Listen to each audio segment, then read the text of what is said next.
Hold on. Recording.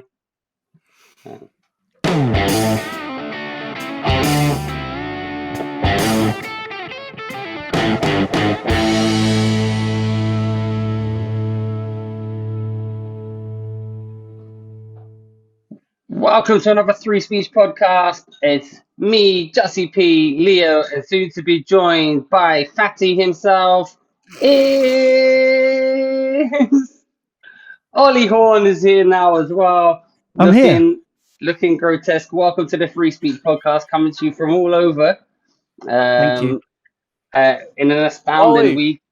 Ollie, I can't actually see you. Are you fat like they say? Why are you doing? Why is this a thing? Well, because you lost weight. You lost weight for a while. I know. You're I like lost weight. Oprah. I know. I lost weight, and then I got sad. But I got fat again. But since the fringe, I have got thinner. Right. Everyone loses weight in the fringe. Basically, the screen split up into 4 cameras, and Ollie's is taking up the most of the screen. Like, per pixel ratio, Ollie takes up most of the pixels in his screen more than all of us. And it's in 16:9 format. So it's wide. It's in 8K. Have you set this up to be an intervention? No. Everyone else's is in 1080 and yours is in 8K just so we can get you all in. Okay. That's funny. It's good, really good, funny stuff. What are we talking about this week, Darius? The rise in obesity crisis is in the NHS, caused by Ollie. Yeah, Ollie, you're costing me money. Yeah, you're costing us money, Ollie. Anything. I'm paying for those pens privately. Oh, Ollie's taking, man. Ollie, and basically we replaced Mooch, who ate through a fucking, what do you call it when you tie off your stomach? Yeah, he ate through one of them, and now Ollie's eating through the pen. He had an inflated balloon. Oh, is that what you had? Yeah, you were there when he told us. Oh yeah. Anyway, listen. What we're talking about this week? Obviously, the Russell Brand saga rumbles on, of which Leo and I were intrinsic in the interviews and the interrogation to get to the bottom of that. Darius got the journalist to take him out for dinner. I did get the journalist to take me out for dinner. Then I saw how many lies I could slip into the investigation, especially one about being a 16-year-old girl. Oh yeah, no. I might have a delay. I was going to say you played the silhouette of the 16-year-old schoolgirl in the documentary. That's right, I did. Because you're thin and got long hair. We're going to also look at the top 5 woke male feminist comic takes. Talk about the 77th Brigade. A jet goes missing in the United States. Lotus Eaters have got like an amazing setup that we saw. And a Labour MP abuses the disabled facilities to dilate his vagina, and Gen Z can't work with us. Some disabled person needs to go and use the toilet. There's a Labour MP there frigging themselves. What's going on? I need a shit. I think member of Scottish Parliament, or attempted member of Scottish Parliament, and was it Green or was it Labour? But yeah, like this is basically what, because everybody's just sort of forgotten about politics, because like, who gives a shit? Everything seemed to be all right from the 90s through to like 2010. Everything was just kind of all right. So everybody was just like, okay, we'll just leave politicians to get on with it. So then all these like total fruitcakes saw an opportunity to come into politics, and like now they're dilating in disabled toilets, dilating their like little rot pockets. So if you can see, it's on the screen now. I don't know if you guys can see it. It's a transgender ex-Labour MSP candidate, Heather Herbert, defends a decision to show a photo of herself performing a post-surgery dilation exercise in a disabled toilet at Gatwick Airport.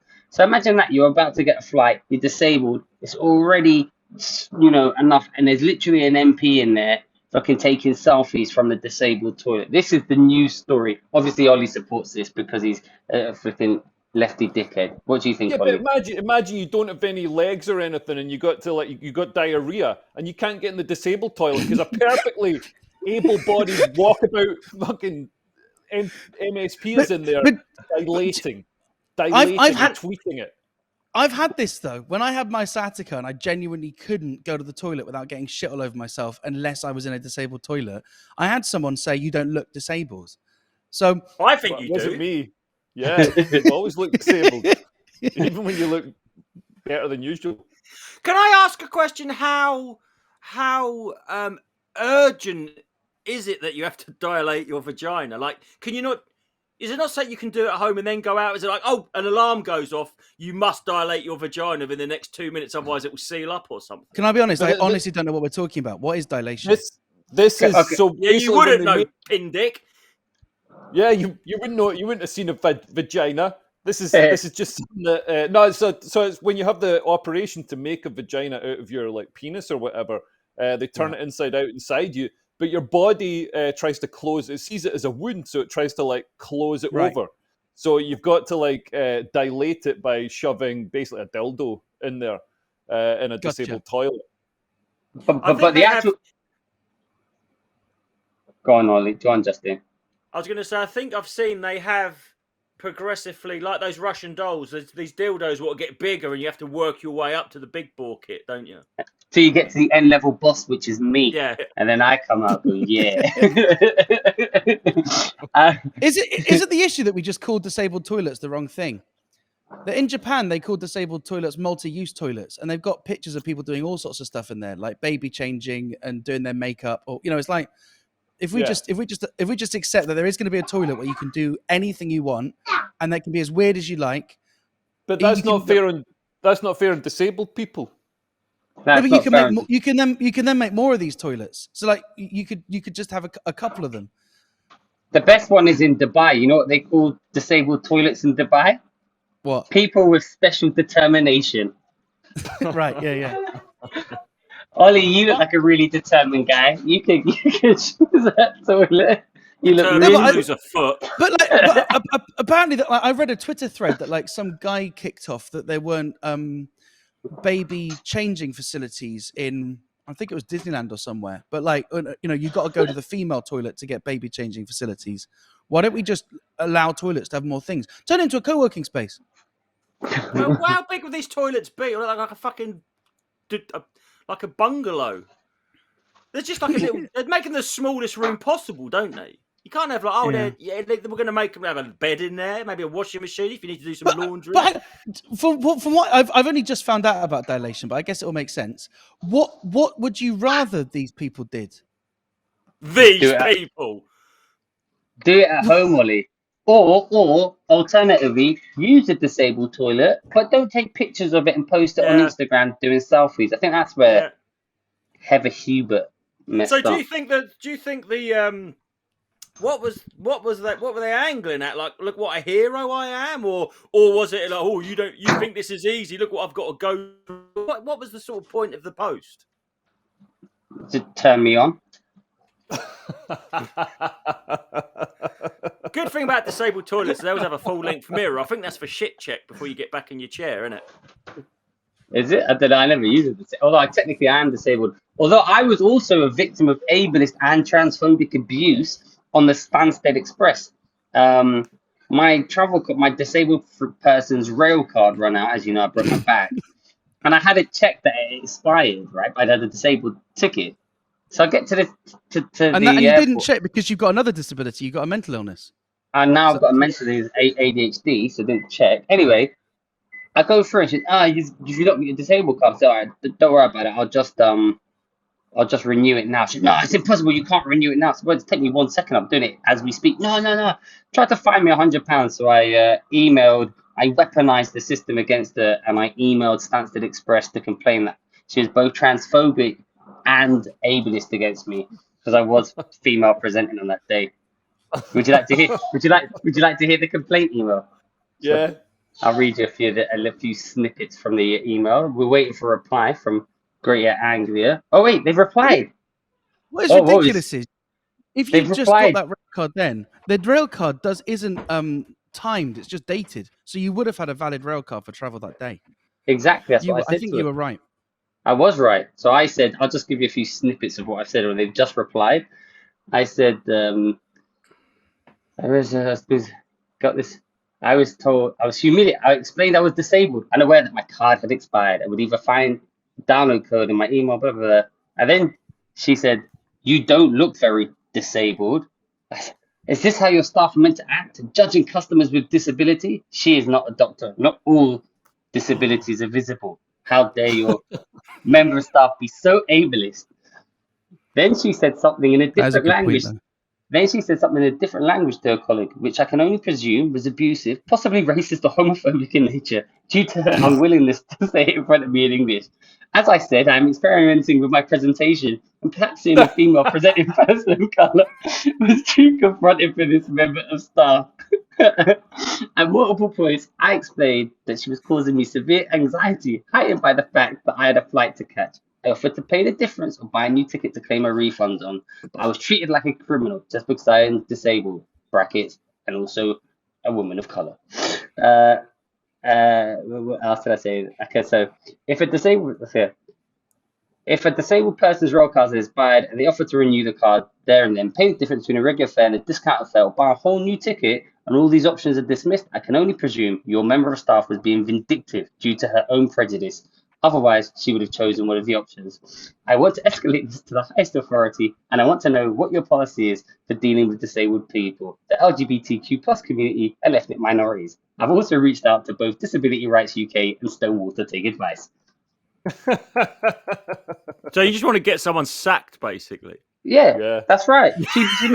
But to be honest, the one thing I will say in Darius's defense is I've taken that transfer to Stansted. They are awful. Those ticket inspectors are the most miserable, vindictive. They're obviously incentivized to catch people out. And the whole, we flew from Stansted to Tenerife, and I wish I'd paid, whatever it was extra to fly from Heathrow, because Stansted is a horrible airport, mate. Obviously, a baby. No redeeming features. There's a massive queue to get into the baby changing bit, probably because a Labour MP was dilating their neo-vagina in there. And every aspect of Stansted Airport was horrible. Oh, it's awful. You know, and they take your pram array when you go onto the plane, and they don't give it back to you when you get off the other end. So you have to walk about a mile to pick up your pram with a baby or a toddler. Babies weigh a ton. People, you don't realize how heavy babies are. Navarra weighs more than Ollie. That's how fat she is. I don't understand how she can weigh so much. What I like about Stansted is the airport. The airport was built with with the future in mind, and they didn't realize that Ryanair were going to take all of it over. So they've got those walkways that go to the plane, but Ryanair's like, no, you go fuck yourselves. There is a walkway, but we're not going to allow you to use it. And they send you off walking through the tarmac and then up a ladder. Trust Ollie to complain about not being able to complain about having to go up a ladder. Greater Anglia have just replied. Shall I read it in real time? What if it's bad news? Customer inquiry. Dear Darius, thank you for your email to customer relations on the 11th of September and your experience at Stansted Airport when you arrived on the 8th of September. You rate, God, it's quite a long email. Lindsay Flat. All right, I'll read the whole thing. You raised a number of points in your email.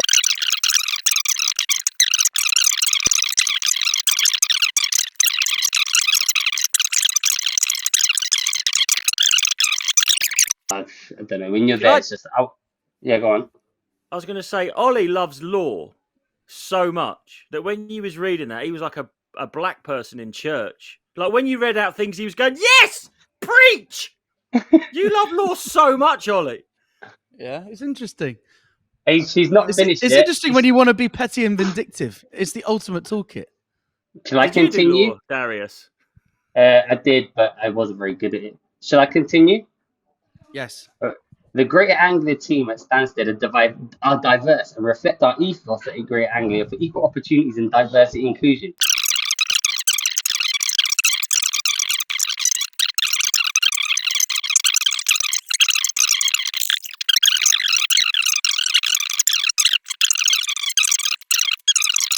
What shall I say back to her in real time? Well, ask for the CCTV footage. She said that she's reviewed it, so call her bluff. Yeah, hi Lindsay. You say you have reviewed the CCs. Anyway, in other news, I'll send that. I'll do my petty admin later on. What about Russell Brand? Where do we stand on that now? Now the dust is somewhat settled. I think this parliamentary committee sending the letter is absolutely insane. And I think it shows two things. It shows one, Parliament has basically no power, right, compared to the big tech giants that actually control the money. So it's like, what are you going to do? Write a letter, and then that letter obviously does nothing. But also, it's definitely had a chilling effect on the rest of the circuit. Like, I think we all know that the WhatsApp groups are absolutely a frenzy with less high-profile comedians starting to get their comeuppance too.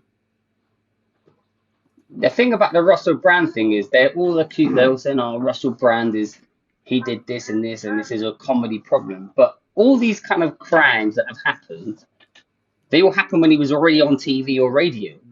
It's like he wasn't doing them at, the Lion's Den or Tom Well, Secret. he was never really on the circuit. He was a TV host and a sort of celebrity, and then he did stand up. But it's not like he came up through the circuit, did the open mics, when he was unknown, and came up that way. He started doing stand up after he was famous. Yeah, and then go on, Justin. I was going to say also, I don't think that the thing what I find I don't think anyone can know is when people go, "Oh, there's so much of it in comedy for some." It's like I don't think there's more in comedy than any other walk of life. I just think comedians tend to call stuff out, and it's a small industry, and not gossip, but talk about it amongst themselves. So I just think that comedy's probably like just less tolerant of it than other sectors. Whereas I think that the perception seems to be, why is comedy so full of sexual predators or sexual misconduct, let's say? But I don't think it is. I just think it's called out more. Maybe I don't know. That's just my feel. But what do I know? It's funny. It's funny how every time a comedian gets they have like somebody coming out and being like, "Oh, this guy's an evil rapist and all the rest of it," and then they're forced off the circuit, and then you see them like a year and a half later, like they pop up on Facebook or whatever, and they totally look like way happier. And they look healthy. They've got like a proper job and a stable relationship. They've left the old imposter syndrome behind and just had a nice life. Yeah. So you're imagining frantic, that Chris Coltrane's living his best life right now. All you fat shit. I'm talking. They're not like frantic and desperate and having to suck off promoters for gigs anymore. That's all I was going to say. It wasn't even worth it. What did Ollie say? He made a funny joke there. Go on, repeat it now. Say it now. I said Leo's saying that Chris Coltrane's currently living his best life. He was a classic one. He was so shit at comedy, desperately trying to make it happen for like a decade. And then one lassie's like, this guy sexually harassed me. And he just disappeared from overnight from comedy. Website overnight, gone. Yeah. But he works for like NGOs or charities or something. So I guess for him, like it would be like he can't have any sort of allegations. But he was a bad one apparently. Chris Coltrane, full on lefty socialist comedian, and somebody said that he carried a drunk or an intoxicated girl that actually passed out. Like carried her to a room at a party and people had to intervene and be like, no, you're not allowed to. The BBC New Comedy Award is apparently investigating Mark Olver now.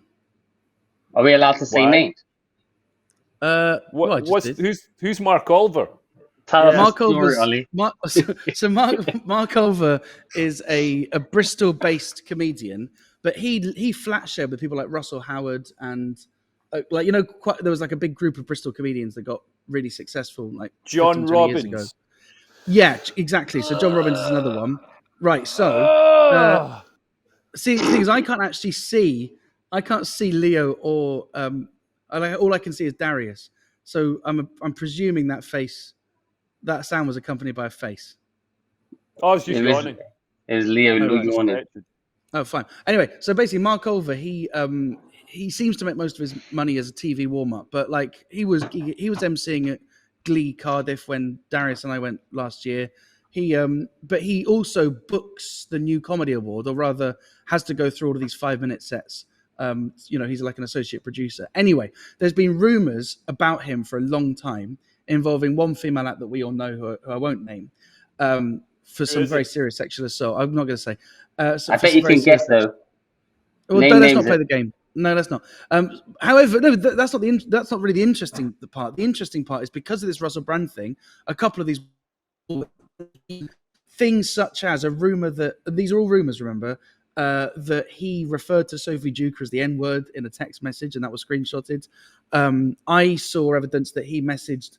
He's like in his, I don't know how old he is, but he's definitely like as old as Leo, so properly old.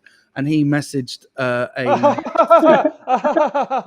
not even the oldest person in this fucking call, you Yeah, know. I thought I dodged that bullet for a minute there. Yeah, also, Ollie, you think you're gonna live? You're younger than me. You think you're gonna live longer than me? Yeah. Ollie, Ollie, you're on I'll be dog at your years. grave. I'll be at your grave eating a salad. I'm touched that you'll come to my funeral. Listen, Ollie, of all people, you should know that we can give it, but we refuse to take it, you fat shit. So never forget They want to that. be like, is that a chip van? I can smell it. No, Ollie just got cremated. Yeah. Why is this cremation going on for 3 days?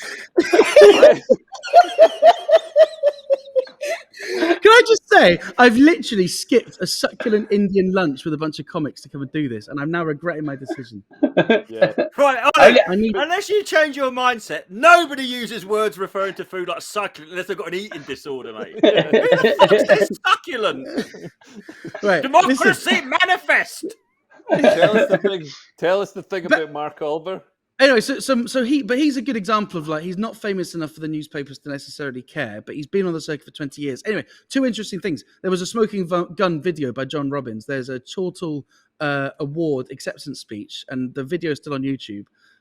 Where basically John Robbins accepts the award for Best MC, but he thanks Mark Olver, who came second, and he says, I want to thank Mark Olver for teaching me everything I know about making sure that women definitely have sex with you, even if they're not too sure, or something along those lines. So basically like alluding to some bad thing that Mark did. But anyway, he was a good example of... Sorry, Ollie, to interrupt. He actually used the term vulnerable women. Oh, did he? Right. Well, there we go. But anyway, but the thing which kind of fits this pattern is a bit like Brand, who's obviously created a bit of a defense mechanism against his allegations by building his own separate audience. Mark, particularly in the last 3 or 4 years, was really active in the young open spot scene, and he was it was all about supporting younger acts. He did a podcast with a young black open spot to kind of talk about how he can make the scene more inclusive and whatever. And so there was always a suspicion that he didn't do this for good motives, but rather to just kind of protect himself. And well, if it isn't his chickens coming home to roost. But I got in a fight with him because I did an MC workshop. Here it comes. Obviously not a physical fight. Was it so? No. No, that's the thing. So I was playing the White Bear Comedy Club in Bristol. I was going to do Friday and Saturday, and I said, "Can I have some more money?" He said, "Well, no, but if you do a workshop, I can give you some money to pay for a hotel overnight." I went, "Okay, great." And so I did this MC workshop. We charged £12 tickets, so nothing really. And then Mark Olver posted as soon as he promoted this in this like group chat that I'm in the Southwest Circuit. Mark Olver replied saying, "If anyone wants to learn how to MC for free, I'm going to do a workshop in September," just as like a kind of a fuck you. So I had nothing to do with Mark until that point, and then he became a mortal enemy. Right. That is a pretty boring conversation. Yeah, but his whole thing was like, I just don't think comedians should be charging each other. We should all be in this together. It's like, well, if he now comes to me for legal advice to defend himself from these sexual allegations, I will be charging him. Oh, he'll probably get a better lawyer than that. Yeah. Well, actually, apparently he already has. Apparently the police are involved. Oh, really? Wow. This is all rumor and hearsay. Yeah. Well, what not about anymore. Now it's on the Free Speech podcast. Yeah. Yeah. I didn't know any of this. And what about I hadn't heard any of this either. never. I hadn't. What about the top 10? Lucy Beaumont was on TV saying there's top 10 comedians rapists. Well, can I say that this is in no way? I'm not saying that. Well, but basically, right. I did a gig with her very early on, like a competition, right? And I did a gig. I hadn't seen her since, and she won the heat. Anyway, I did a gig of her 2 weeks ago. I think she's back getting match fit for Live at the Apollo, and we was in a casino in Sheffield, right? And they were a drunk set, and she was sitting there. It's before the show, and she was sitting on her own, not in a green room, but we had like a corner. And I went over to her and I went, "Oh, I don't know if you remember, we actually gigged together years ago when I just started, and I think you had as well." And instantly, She sort of like made me feel like I was being really intrusive. So You raped Justin. No. What I'm saying is, I think different people have different tolerances and different bars for what constitutes harassment. And obviously, it's not talking to sex. Wow. But you know, like when someone's, you're calling her a liar. No, I'm not. calling all women liars. Yeah, no, I'm not. No, what it is say that to Navarro's face. Yeah, Say that all women are liars to Navarro's face right now. Yeah, I just think that some people. It's what happened to Simon, right? Like some people's tolerance for like one person's a little bit annoyance that someone's bothering you. I don't know. I sort of left the exchange feeling a bit not good about myself. I thought, oh, did I overstep the mark? I didn't do anything wrong. But you know when someone's just looking at you like, fuck off, leave me like. Yeah. Sorry, I just went in front of an infant. You know when someone looks at you a bit like, just leave me alone. And I know she wanted to get, and I did, but I felt a bit like, oh, did I? I felt like she was really annoyed that I spoke to her. You raped Justin. I believe all women as well, actually. Case. Yeah, but the thing is, so when they say the thing is, right, obviously what Ollie's been talking about, that act in Bristol did, police involved, that is a crime, and you know. But what does misconduct? But the point I'm making is it's just in response to the brand thing, right? That I think it's a really good thing that these victims, which have not really felt like they've had the opportunity to talk about it, the fact that they do now because of this scandal, right? And obviously, you know, Brand hasn't been convicted, so it's still just allegations. But my point is that I do think it's a good thing that when this kind of thing happens, people lower down the circuit. And there's a couple of other female acts in Bristol who have had some unpleasant things happen to them by, you know, men on the circuit. And we've known about it, but they've only just now started to speak out. So that was kind of my point. It's a good thing. But I guess what you're saying is you've got to separate the legitimate things with right. I think I understand what you're saying, that there's a difference between allegations of sexual assault and this person's a bit weird. I don't think I'm weird. Yeah, because that's I know what you mean. Yeah. Yeah, but that's the thing, because comedy is full of like sort of autistic men who are socially awkward and stuff. I'm not using this podcast. But like, yeah, some of the accusations against Simon were, and man, he was a classic example of like, you know, he was trying to be the perfect woke lefty. He was helping compile all these lists of people and you know, helping to uplift marginalized voices and all that kind of bullshit. So it serves him right. He should have just been an arsehole, and then like, you know, then at least, you know, if you've been an arsehole, you've been an arsehole. So you know, it's not like you tried to help people or anything. Well, Leo, that is your ultimate defense against everything, now, isn't it? Like if someone accused you of sexism, you go, "Yeah, my plan was to be sexist." Yeah, exactly. Yeah, people are like, you're a terrible. It's like, yeah, I am. So what? Like, you know, call me whatever ism or obic, whatever. It's all bullshit. But Lembit obic. Yeah, you're Lembit opic. He called me a cunt once. He's right. He's right. Ollie. Yeah, he's a good judge of character.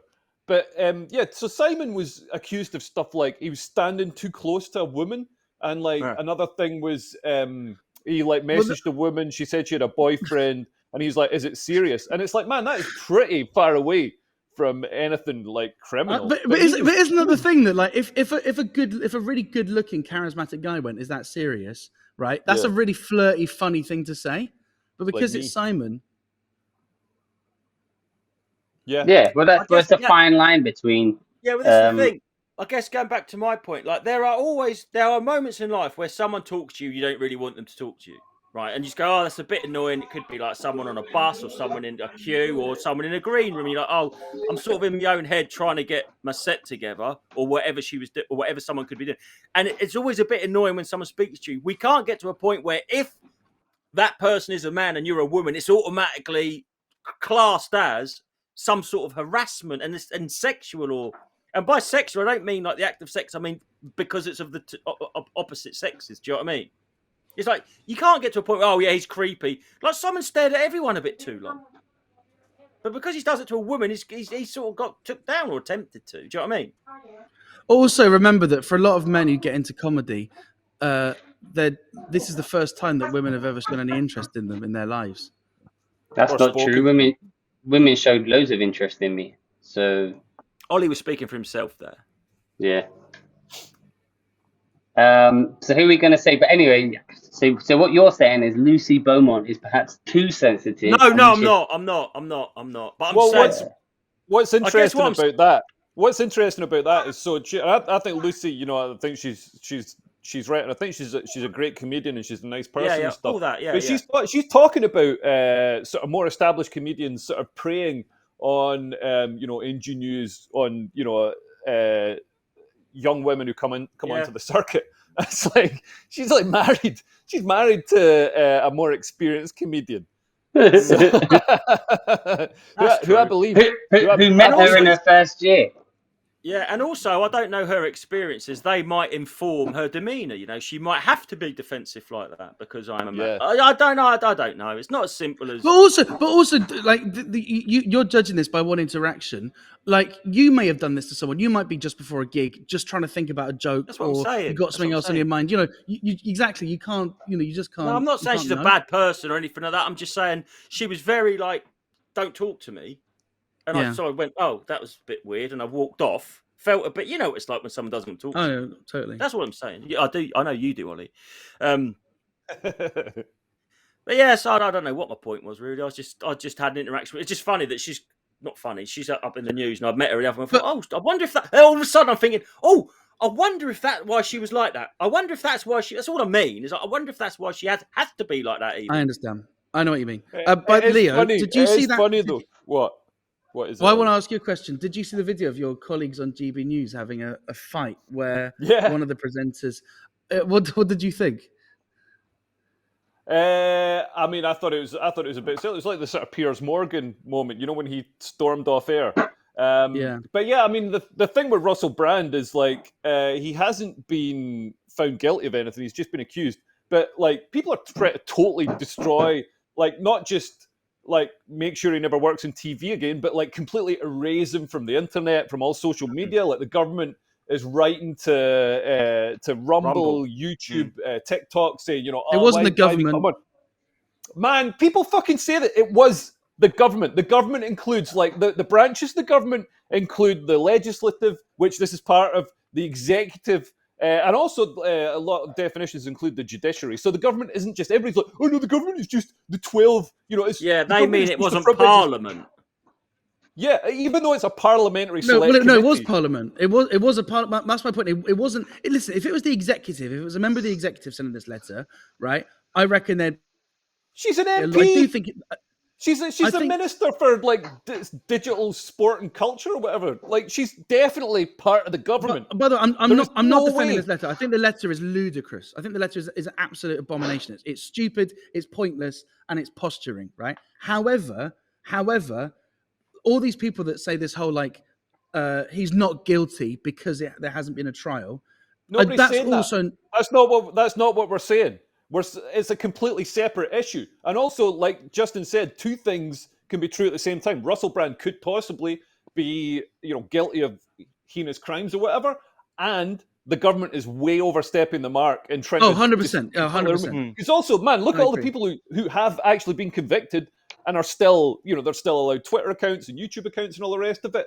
Like it's ridiculous. I mean, Russell Brand isn't even at the stage of being charged by the police. Never mind found guilty by the police. At the moment, it's just allegations. Yeah, but do you all? All right, go on, Ollie. Oh, sorry. I was going to say that the thing you hear banded around is the phrase, "Oh, the court of public opinion." It's more than that, right? Court of public opinion is a thing. We all have a public opinions on this person's this, or you're allowed to. But this is the court of public, or it's like prosecution. Like you can think he's a wrong, but it's like when you start publicly punishing someone. Do you know what I mean? It's like that's what happens after a conviction, right? You can't like this. Like we've demonetized his YouTube. He knew that was coming, which is why he moved over to Rumble. And Rumble's actually good at. It's like a YouTube Premium, by the way. But just a side note, you can have it like you can listen to it on your phone with the screen turned off, and you can have it like in a small. Just like YouTube Premium, it's quite good at. But just a little scam. Just interject. If you want to get YouTube Premium, Indian YouTube Premium, Turkey, sign up with a VPN, Succulent Indian, and get it from Turkey for £1 a month. There you go. No so all of my adverts publicly, we're punishing him, and it's like right. Take his YouTube down. Let's get his Rumble took down. Let's delete him off. I don't think he gets residuals from BBC, but they're just sort of like whitewashing him out of history, aren't they? But I don't know if that's financially affecting him. And the fucking thing with like when we talk about the centralized digital currency in it, they just take all his money.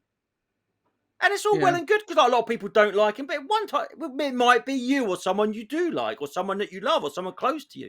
It's fucking people are so thick, man. It's like it's not about whether you like him or think he did or didn't do it. It's like you can't just allow these procedures because there's nothing to stop it happening to anyone for anything. Like the Canadian truckers. That's exactly it. And people are so dumb they don't see that everything they're doing to him can be done to you as well, just as easy, if not even more easy, because you don't have 6 million followers. You don't have this extra backing. And the most, I think, the craziest take I saw, someone posted, "Oh, Russell Brand says he's innocent until proven guilty." What is that? Is that the level now? As if, that's the level. Innocent, for a reason. That's the level. That's for a reason. Yeah, but hang on. Darius, I think I disagree with you on this because it's like we're asking for different tests. That the innocent till proven guilty, that's about the criminal justice system for the worst punishment that we can give him, right? Which is lock him up in prison for 15 years, right? So innocent till proven guilty, that's a really high bar for a really specific, really like life-changing punishment, right? I think that we can still have a different standard for just like, do I not want to work with this person? So a good example I gave to someone was... Hold on a second. Let me just say one thing. Ollie, I've got an anonymous woman in a silhouette has said, and I take it very credibly, that you raped her in her anus. And that was a very credible anonymous silhouette said Ollie raped her in her. She said, I was in a hotel room and Ollie was eating a Greg's steak bake, which, that's just corroborating evidence. Yeah. And then she said, he got crumbs on his penis and then raped my anus. That sounds plausible. So I think we should. I think, But my point is right. Let's play this out. Let's say that allegation was made, right? Yeah. Let's say someone has been made. I've made it. But my point is that, like, I think it's okay for people to make a judgment as to how plausible and how credible that is and act the way they want, right? These aren't people that are putting him in prison for 15 years. Oh, let me ask you one question. Yeah, Ollie, sorry. Let me just say this before I forget my point. We're talking about a letter from MPs to demonetize. I'm saying that's ridiculous. I'm saying that shouldn't happen. Yeah, of course. When I said the court of public opinion, that's what I said. That's fine. Of course, anyone can make up their mind. I think fucking like so and so's a shit football player. I think that bloke's a twat. Whatever. You're allowed to think that, but it's like they're officially getting involved with taking away their revenue streams to destroy their lives. That's what I'm talking about. That's not the public opinion, is it? But this is listen, Ollie. Russell Brand never violated YouTube's policies, right? He only violated women, so he should be allowed to use YouTube. Oh, you had that one chambered. Was that your big joke? It was actually. I was very happy with that. I don't think you should joke about it, Darius. But in like most talent contracts, you have a line which is like you can't bring the production into disrepute. So all this stuff about like Russell Brand had a clause in his contract that he couldn't have sex with people, nonsense. Even if he did, it wouldn't be enforceable, and you wouldn't need that clause because there'd be a standard clause about bringing production into disrepute. I think what it is. I think this is weird. You know what's weird? So Harvey Weinstein, the civil cases that were made by his accusers against him. So his production company's insurance paid out on those, which means that he was insured for rape. He literally went to the insurance company and said, "Listen, I'm not saying I'm going to, but I'm just saying that is so funny. Just in case, I'd like to be covered in the eventuality that." And the insurance company were like, "Yeah, no, we can insure you for that." Third party fire and theft. And but you know that exists in Japan. It's a pretty standard thing for men who get accused of molesting people. My friend Bobby had a routine about it.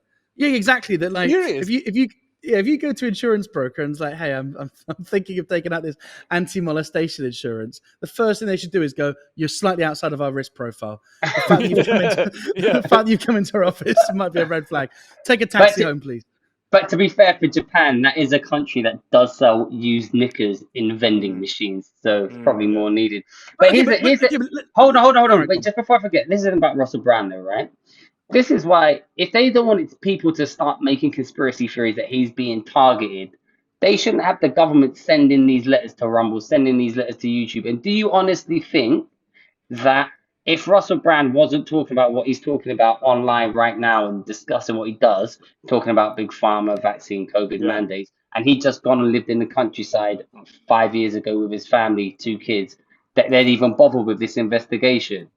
Yeah. No, they're coming. Also, do you know who the husband of so Carolyn Dinage, who's the MP and chairs that parliamentary select committee that sent that letter to Rumble and TikTok? So her husband is Baron Mark Lancaster, who was deputy commander of the 77th Brigade for just over 2 years. So that's the UK military's psychological warfare division that like shuts down discussion, any sort of disinformation, or they call it disinformation, usually proven to be correct, around COVID and stuff like that. So this totally fits because Russell Brand is like, a lot of his stuff is criticizing, the narrative around, or questioning the narrative around COVID and various other things as well. Industrial military complex and all that. Yeah. So they're. But this is part of the PSYOP, Leo. The letter is part of the PSYOP. Do you not think even having this discussion undermines the credible testimony of his accusers? It's completely separate. It's a completely separate issue. So and also the two things can be. It's not an either or. Like he can be guilty of whatever, but this is a separate thing. They're shutting him down. Nothing to do with anything that he's done. An excuse to shut him down. Yeah, exactly. They're using and this also, as an excuse. I think these letters will part the PSYOP. They're so fucking all-encompassing. I think that them doing that letter is a PSYOP. So people go, "Oh look, they've sent a letter." And then the conspiracy theory people on that side, which they want everyone opposed on it. They want you to believe a binary thing is an innocent martyr being taken down by the man, or is a disgusting rapist, and it's nothing to do with it. And I said both could be true. But they put out that letter and it's leaked, released. You wouldn't they could do all things more underhand, but they want it out. So the conspiracy people go, "Aha, we've got a letter." And then the two sides on the Brand issue go even further apart. It's all part of the PSYOP. They leave little breadcrumbs. That's they just always do. Those letters are all published. They're all freely available, so you can. I'll say. In fact, I'll put the link in the. But doesn't it add fuel to the fire? Doesn't it, between the two camps? And how can a complex issue like this have two fucking? Every issue's just got two camps, isn't it? Everything, whatever it is, it's like this or that. Which side? It is remarkable that they published the letter. Doesn't that kind of show their intention? That if they wanted to do this private, if they wanted to actually have some impact, part of the PSYOP. Yeah, no, but they don't think like this is. They do stuff like this all the time. They're continually sending letters. They send letters to all media companies, the BBC, GB News, everybody around Russell Brand. They've sent letters to GB News and the BBC and stuff. So they're constantly sending these letters. It's just this is the first time somebody's people have sat up and be like, wait a minute, look at this mental letter. When I watched the dispatches, right, the whole thing at the beginning, they went Russell Brand when they set the whole thing up, right. First, I don't mean they set it up. I mean, they were setting up the sort of like program. They go, Russell Brand used to be the media darling. He was all over the television in the noughties, blah, blah, blah. Now he's gone right wing. He's gone, look, they didn't say red pill, but I think that's what they said. And they go, and he goes online spreading conspiracy theories and misinformation. Now, that was like, well, that's wrong. Because if you watch his channel, and I've watched it, I don't really like him, but I've watched his channel, and he just reads out documents from Congress hearings or medical journals. He just reads out factual things, and he does the annoying little asides in between the facts. So that probably is the only little bit where he interjects his opinion. But he doesn't spread misinformation. He will say, "Oh, is the lab leak theory gaining credibility?" That's not spreading misinformation, is it? That's asking a question. And I think now they're saying that probably is the most. That's what this discussion needs. A discussion on the merits of the lab leak theory. Darius, do you want to come into the fold now and talk about whether the vaccine works? The vaccine doesn't work. Oh, are you a vaxxer, Ollie? Come on. You give up. At least by now, in fact, talking about that, a footballer, 27-year-old for Sheffield United, just dropped down dead. She's 27. She just dropped down dead. No one knows why. Normal. That's normal, Ollie. You know what's the most annoying? Imagine being an elite athlete, taking the vaccine, dropping down dead, and then looking at Ollie, who's taken the vaccine and survives. That's such Oh, an Ollie, insult. I'm not just surviving, I'm thriving. I'm in He's lots of thriving. trouble now. You're a clever The man, fact Ollie. that- Ollie Horn is a very clever man. Because people have said Russell Brand deliberately surrounded himself with this right wing, that they call it, audience of conspiracy theorists. So when the allegations come out, it would look like there's an alternative reason to take him down. Ollie is working on becoming super morbidly obese. So when he dies of the vaccine, he can go, oh, no, it's because I was fat. Right. You've played 4D chess, Ollie, with Greg's Go- pasty. Going back to Brand, I do think that I've seen it quite a lot on Twitter. The whole like he's innocent till proven guilty. Well, that can be displaced because we know that can be disproven rather, because we know that Jimmy Savile wasn't innocent, but he was never proven guilty. And Yeah, I but he do died. think He was dead. well, I Yeah. know, but you know that just proves that kind of like linguistical tautological point. Well, what? No, it's not at all. Like if Jimmy Savile was alive, he would, he could have been tried in a court and he would have been found Well, guilty. sure, but also, but he might not have been found guilty. Evidence 30 years ago is really hard to use. But There's Ollie, loads of you tricks. That's right. He's an innocent man. You keep conveniently leaving out that he's being punished. Russell Well, Brand's I know. being punished. That's No, the thing. well, so here's the thing. I do think there's definitely been a huge overreach, but I want to ground this back to like the circuit, because obviously Russell Brand isn't a good test case, because most of this stuff didn't happen on the circuit. It happened in like TV dressing rooms. None of this stuff happened on the circuit. Not on my bloody watch. It all happened. Right. It all happened in TV. I just want to put one other thing. Russell Brand alleges he slept with like up to 5 women a day or something, right? And so he slept with 5,000. Of that, there was 4 credible accusations from over 5,000 women, 4 years, 3 years invested. They got 4 women. One of the women, and this is just a quote, just if you put this into, just take a moment to take a step back, right? And I'm not defending him. We all knew the allegations against Russell Brand, but one of the things the Times actually said was this. They said, he physically and sexually abused me. He sexually abused me and he physically abused me. He made me brush my teeth so hard, my gums bled. Which suggests that was the physical abuse, that he made her brush her teeth because she had bad breath. No, but my reading of that was like that was just a trauma response. Anyway, the thing which I want to talk about is I've had a couple of really interesting discussions, right, of guys who have been accused of stuff where it's like, we don't know all the facts. Is it wrong to, for example, say, I don't want to book you for my gig anymore, and should I tell them to their face? Or is it wrong to say, hey, look, I'm friends with a female act, she doesn't want to be in the same green room as him, what should I do about it, right? And these are the discussions which I think male comics are having, and it's a good thing. And I do think there's a really fine line, right, between punishing someone and just doing something positive to prevent more harm. And like saying to an act, like, I'm really sorry, but there's someone on the bill that doesn't want to share a bill with you, I'm going to bump you. Right, that can read like a punishment, but there's also a way of thinking. But here's the thing, Ollie. But here's the thing, right? If you remember during lockdown, there was this whole list of like supposed sexual predators in the comedy industry, right? Some of them were on there just for being like Leo was on there just because he's right wing. That's literally they put. Well, I think so. Hey, let's just double check that, Leo. Why were you on that list? Just a moment, my internet's. I've had to move room. Okay, can I just say, Ollie, you're doing it again. Yes, a promoter or an act can refuse to work with someone. This is, I know you're splitting hairs about who it was. The government getting involved and saying you can't work for anyone.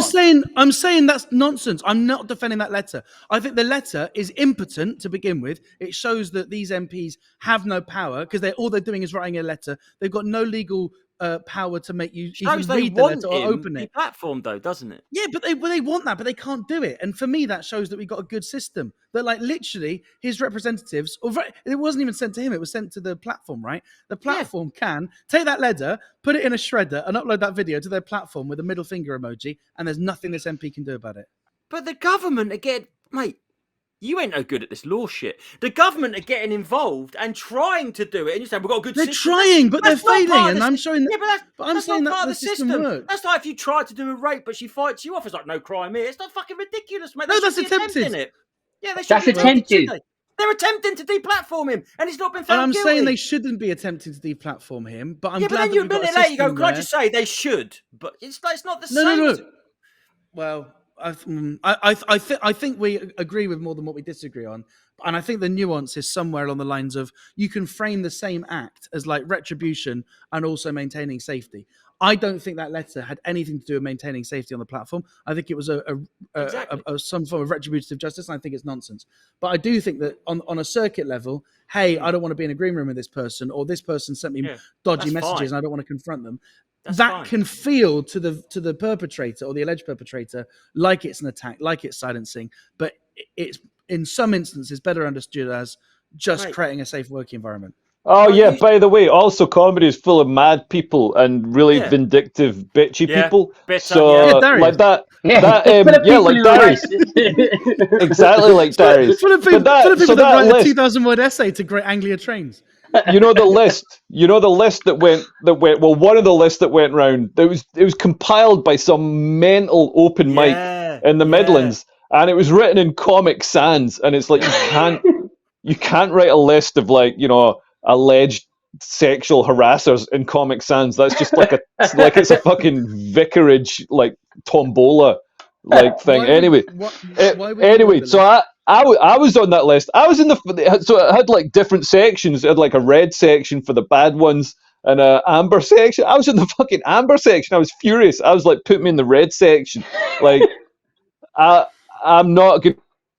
Like, so I was in there because apparently I'd done Facebook posts that made women feel uncomfortable. It's like, so it's such a load of bullshit. That's like, you know, I don't know. If you read my Facebook post and they make you feel uncomfortable, how about you don't fucking read my Facebook post, you stupid cunt? And also, most of the men, it was basically anybody who had a grudge against like a promoter. There's promoters on there who've obviously never done anything dodgy. That's why there are systems in place, so like scene justice cannot be bastardized and manipulated and that. But isn't it mad having a green section? It's like, what does that mean? Oh, these are okay rapists. Like, shouldn't they all be fucking red? Green? I mean, you can work with this one. He'll only goose you or whatever. You know what I mean? Like, it's weird. And some of the stuff, red and redder. Oh man, so I don't know if you saw some of the stuff that came out after the Russell Brand thing. So like, you know, the women in comedy, you know, some of them were getting on Twitter and like tweeting about their experiences. And Idil Sukan, who's like a photographer and went out with like Michael Legg and has accused them of, you know, stuff, I don't know. She said, oh, all the men in comedy wondering what, you know, you can do that makes, you know, will make a difference. How about you start a fund to like pay women who you had sex with and then didn't call the next day? And it's like, that's not like what. So now, like, you got to call a woman the next day after you had sex with her, or you're some sort of evil. Like, it's just like so much of this is just like people just pissed off. Like, she's obviously pissed off because she didn't get a call. And it's like, but nobody owes you a call. Imagine a man demanding that a woman calls him. It's weird, isn't it? Because like from the 60s, you had this sort of like female empowerment and like the rise in promiscuity, and you know, you mustn't slut shame. But it's like if you're gonna have sex with a lot of people, the chances of one of them hurting your feelings goes up just as a numbers game. And then it's like, I've been, you know, I had sex with this person and really thought we was going to have a relationship, possibly married. He doesn't want to. I'm going to fucking bring him down or he's got to pay me. That's fucking mental. That happened to you? No, I'm very creative. I was imagining that. Oh, right. Sounded like a male comedian had broken your heart. Yeah, I had. That's why I had to get him on the podcast. Do you want to hear a theory that one of my more progressive criminal law tutors at Oxford had about how rape? Leo looks really gay. He just leant back on his bed like he's a 10. I can't see him. Anyway, go on, this theory? Yeah, tell us the theory. Rape's a quite simple crime to define, right? It's just the absence of consent.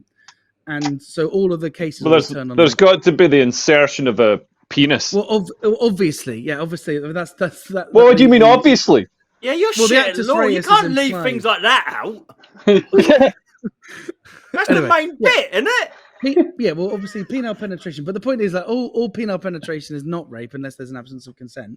And there's a couple of like criminal presumptions, such as someone who's completely intoxicated cannot consent, or someone who's under the age of 16 cannot consent. That's why having sex with a minor is illegal. All that stuff, I think, is a ground that we've covered, right? But this is his theory. He said that consent, the courts have already broadened the definition of consent, and there's an interesting case where a music teacher was like touching their pupils, doing things like moving their shoulders and touching their diaphragm or whatever to teach them. So they were touching them as part of a music lesson, and then those touchings became more sexual, and then obviously he started to abuse them, right? But his criminal defense lawyer said all of these people were over the age of 16 and they consented, right? They consented to this act. They consented to my hands going there or my dick going there. Yeah, right? but there's a total power imbalance there because he's the teacher. Exactly. And Well, also totally, he's supposed to be teaching, he's supposed to be like, so some of it's like corrective touching. So he's got a sort of excuse to touch them. It's just, there's Exactly. a lot of things wrong. You're right, but the court had to grapple with this question, right? How do we actually make sure that he gets prosecuted? And what they did was they looked at, it's not just about the consent. It's not enough for them to consent. They have to consent to the nature and purpose of the act. So they might consent to being touched because they think it's for music teaching reasons, or like, Leo, you might consent to your doctor putting their finger up your ass to check your prostate. But if your doctor had sexual intent, then you wouldn't consent. He better have long fingers.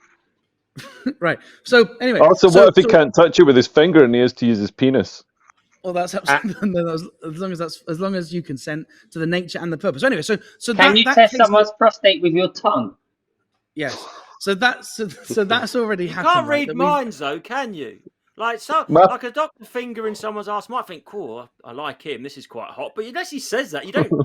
Well, yeah, but you look at circumstance when you're. So you're talking about intent. How do you know their intent? Well, my prostate. In order to got an erection. Ollie, my prostate tastes like batteries. What do you think of that? I actually thought you were going to say my prostate brings all the boys to the yard then.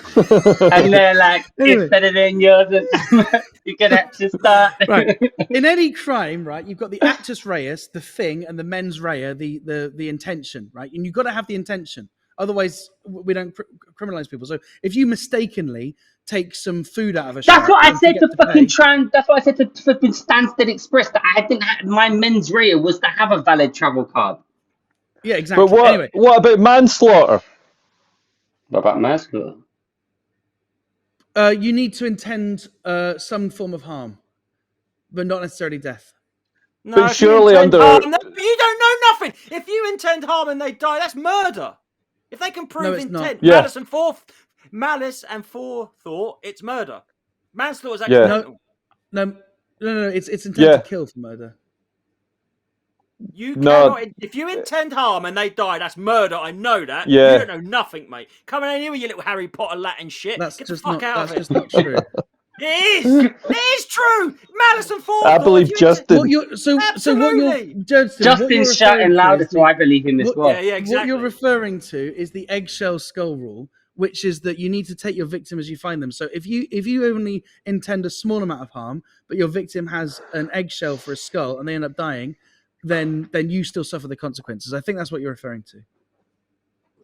What? Yeah, that's what Justin said. Yeah, what's your point anyway? My point is, right, the courts have had to grapple with somehow widening the definition of the nature of the consent, right? So it's got to be consent to the sexual intention. So I just thought of this because you were talking about, oh my God, do we have a duty to call them the next day? Well, I had a professor which basically said, give an example where A says to B, I love you, we're going to get married, you're mine forever, I want no other woman. And then on that basis, B consents to having sex. But that was actually all a lie, just so he could get laid. Then my professor believed that could fit this new definition of didn't consent to the nature and purpose of the act. Because she thought... Everyone that's ever said that, anyone who's ever broken off an engagement, like people change their mind. Well, exactly. I'm not saying I agree with it, but it's an interesting kind of thought experiment that, like, how far do we want to criminalize, like, kind of dodgy and unsightly and not nice and hey, you shouldn't have done that behavior. Something's occurred to me, Ollie. You and me have got something in common, mate. We're both fat. We're both two things. We're both fat and we're both doing comedy because we're shit at law. That's basically that's what we should bond over.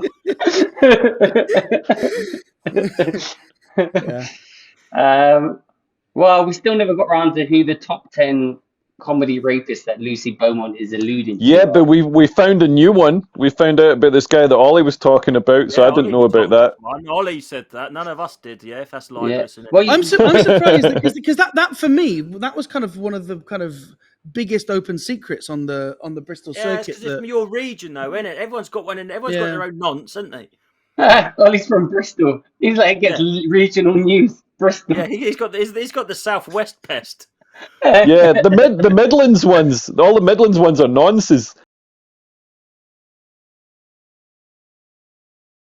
Chilled and sexy. And headphones have died. No.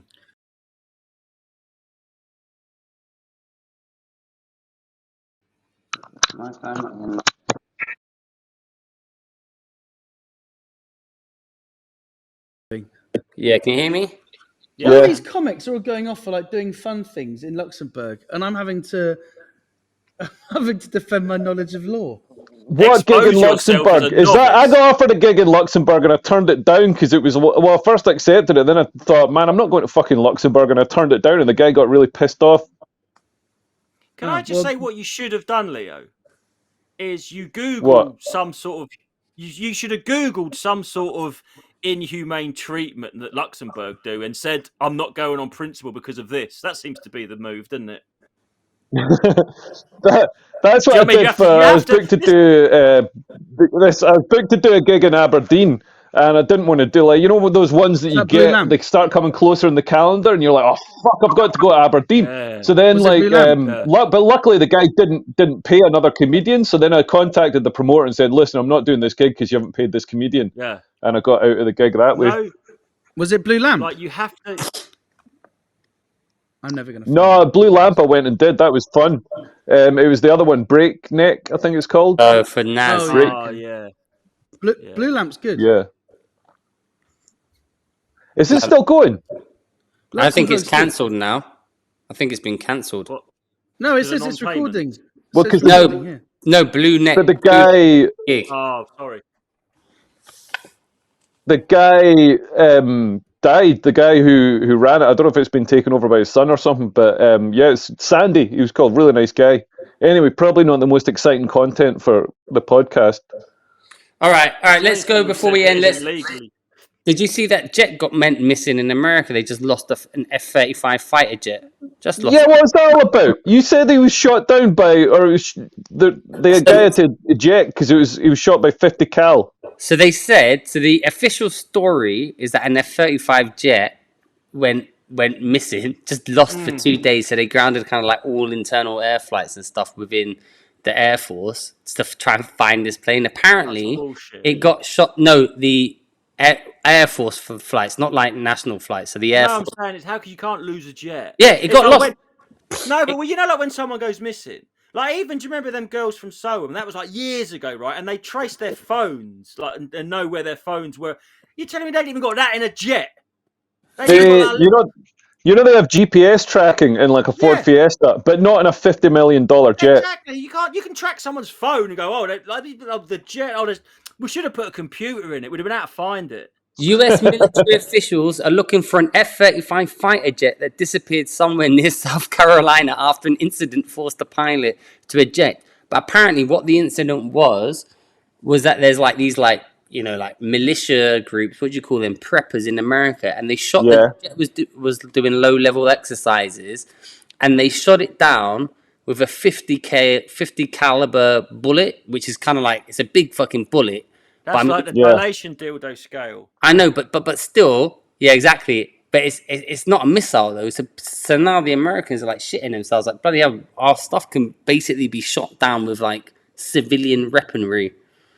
Yeah, so, but I mean, if you shoot a 50 cal, you shoot a 50 cal at any vehicle, it's gonna like but not an F-35 multi-million-pound fighter jet that can flip in direct, moving speed of sound and can miss this and that. It is and what it hits. Yeah, no, especially Especially a jet like that, because they're going to be quite fragile and vulnerable. It's not like a warthog or something like that that's basically made out of, like, they come back all shot to bits and they're still flying. No, but I think the point is that it's been shot down, where it wasn't locked on by like another fighter jet. It was locked on by some guy on the floor who was shopping at Walmart in the afternoon.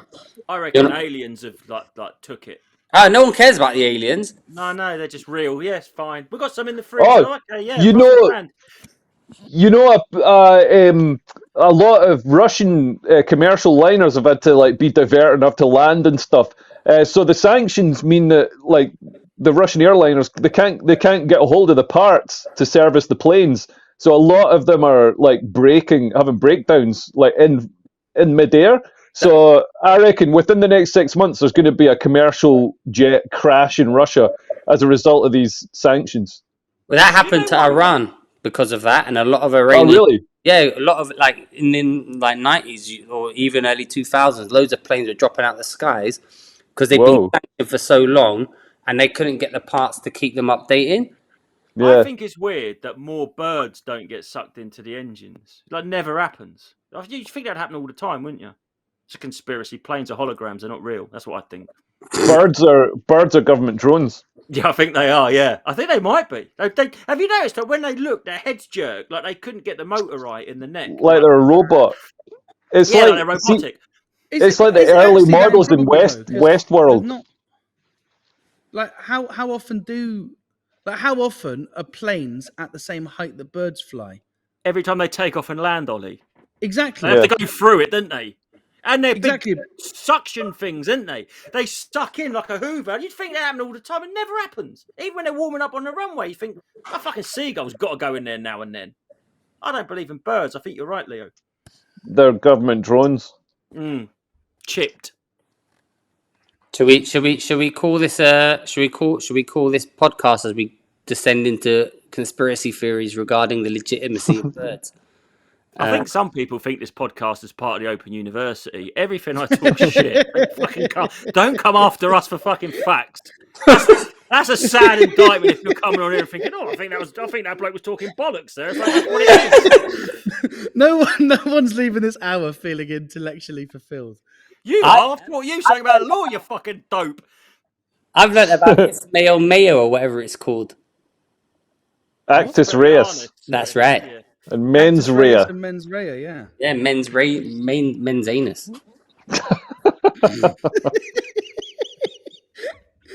Yeah, you'd probably get a 2-2 if you wrote that. I did get a 2-2. And yeah, you did, law. You got a 2-1. I got a 2-1. Hey, Darius, how come you don't know more about law, considering like you're the most qualified person on this call? Because when I was at university, I did absolutely no work, and the night before, I got Law for Dummies, memorized it, instantly forgot it. So, he watched Rain Man and thought, I reckon I got this. Nothing. I just weird. No, also, a lot of it is just arguing. So you just argue your pace, your point a bit, and if you can argue your point well, then you can. I think they kind of put what they're thinking into their own argument. Yeah, so that's why. My wife's a barrister, and she says I should have been a lawyer because I'm good at arguing. Yeah, it's all about arguing your case. Why don't you retrain being pedantic? It's arguing and being pedantic. Well, should we end this and then do the Patreon and then do the little Patreon and then we'll call it a day? Is this to sit that out? Have we not? Can we not just split this into two? Yeah. All right. We'll split the libelous stuff out into a Patreon. We're gonna clip the libelous stuff should be behind a paywall. We're gonna clip the libelous stuff and my feud with the railways into the Patreon. And then I don't make anyone pay for that. Fucking hell. You know, like people say if they had a time machine, they'd go back and kill Hitler. Yeah. If I had a time machine, I'd go back to when you said, "Shall I read the rest?" And I'd have said no. It was pretty boring. I was gonna. I got bored reading it. I'm just gonna clip. Playing with my letters, man. I'm just gonna clip that in. I'm just gonna clip that bit out in its entirety. It was so shit. Ollie was wanking off to it though. Yeah, he loved it. It was like, mens rea, but he meant men's anus. All right. On that note, thanks for listening. Anything to promote before we piss off? Don't do rapes. No. November the 3rd, I'm doing a show in London. Come to that. Oh wait, Ollie's doing it Where? in Pleasance. Yeah. How are you in the Pleasance? Do you have to pay loads of money to do it there? No, it's when it's in London in their thing, it's just a 30% split. Oh. I'm doing a show. I'm doing a show with Count Dankula in December.